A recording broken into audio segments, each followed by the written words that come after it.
I think the realities of much academic research in the research world in the community of researchers is that you're going to be taken advantage of a lot.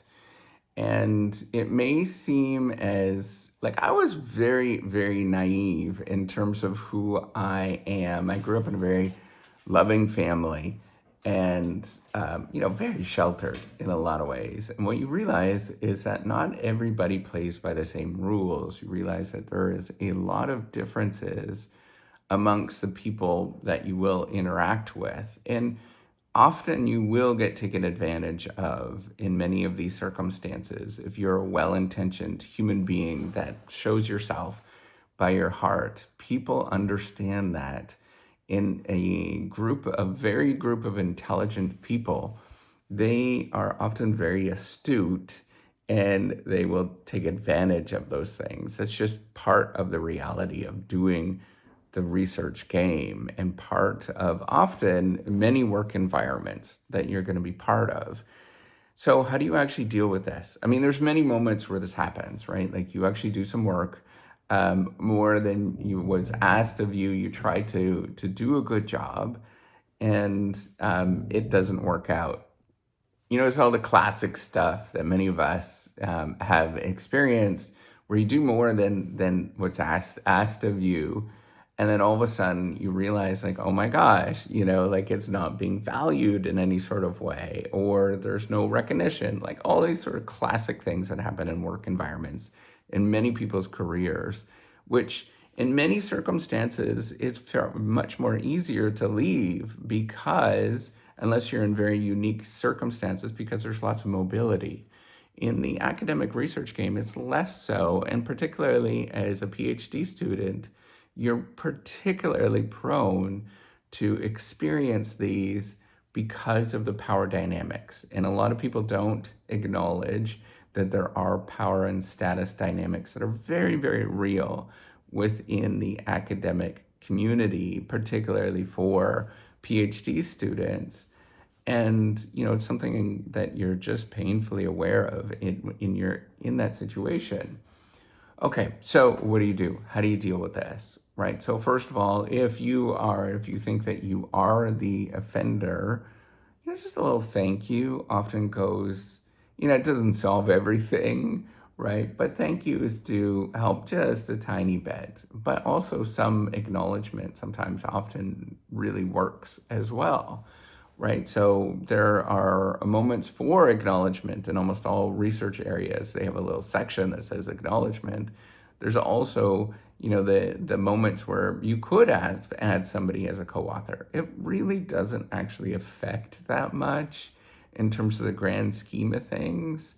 I mean, maybe a little bit, but if there was even, a moderate amount of effort, it's not that big of a deal. I struggle with that personally. I really do, in terms of, measuring what is the appropriate amount. And there's a lot of ambiguities there. We all struggle with this, but if it's within a reasonable amount, you should probably default to that. The other thing to acknowledge is that many times you're going to do everything right? Like, I hope you understand that by watching this channel, is that you will do everything right and you will be blamed for it. That's just part of the working world and part of the profession, that people do look for, somebody to blame. It's a high stakes, high stress environment often, and they look for somebody to blame. That's just often, for some people, human nature, not everybody. As I study failure, and I realize that there's often lots and lots of really rich reasons why failure happens or why problems happen. It's not a one-off cause ever. But to get me to explain that to somebody and have them listen, it's not going to happen, right? People just don't think that way. Some people just don't think that way. So what do? You have to take a step back and acknowledge, first of all, it's going to happen to you repeatedly. And that's okay. Partly it's just letting it go and realizing you are a genuine, helpful human being, and you let it go, right? Like, you just have to simply accept that for happening. And there's a lot of stoicism. You just realize that there's people in this world that are going to take advantage of you. And that is okay. It's not your fault. It's their fault. They're the one that are experiencing this, and God help them that they're experiencing this.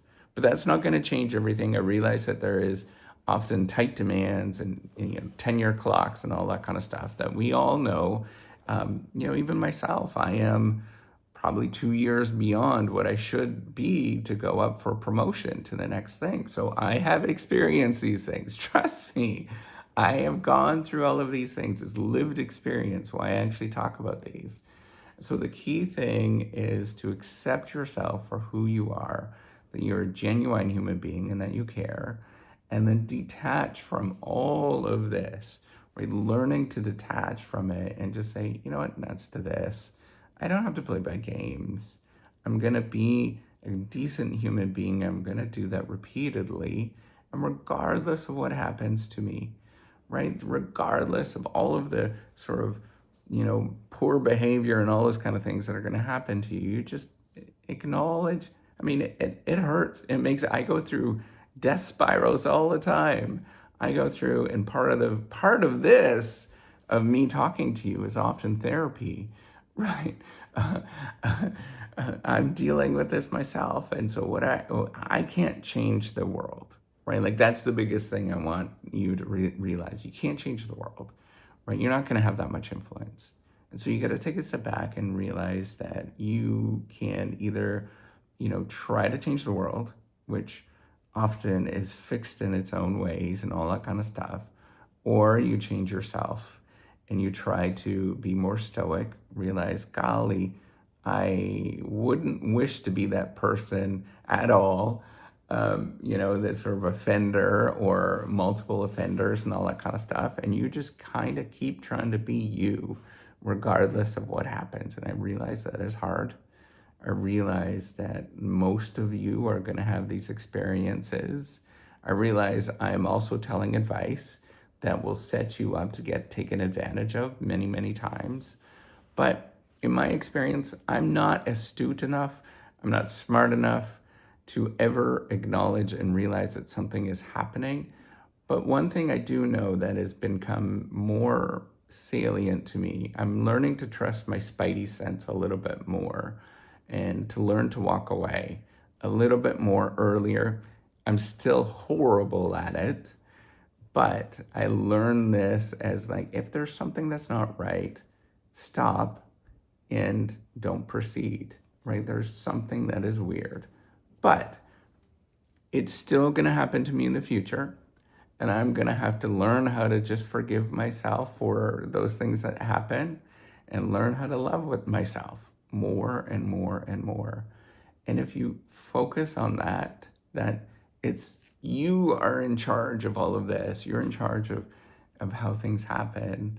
And, you can detach from all of it and realize just being a good person is a valuable asset that everybody, despite the fact that the system doesn't reward it, but everybody wants you because you are a good person. It shows through and people understand it, but you simply have to live your life in a good, moral way. Take care and have a wonderful day. And I apologize, I'm not that much more help. Take care.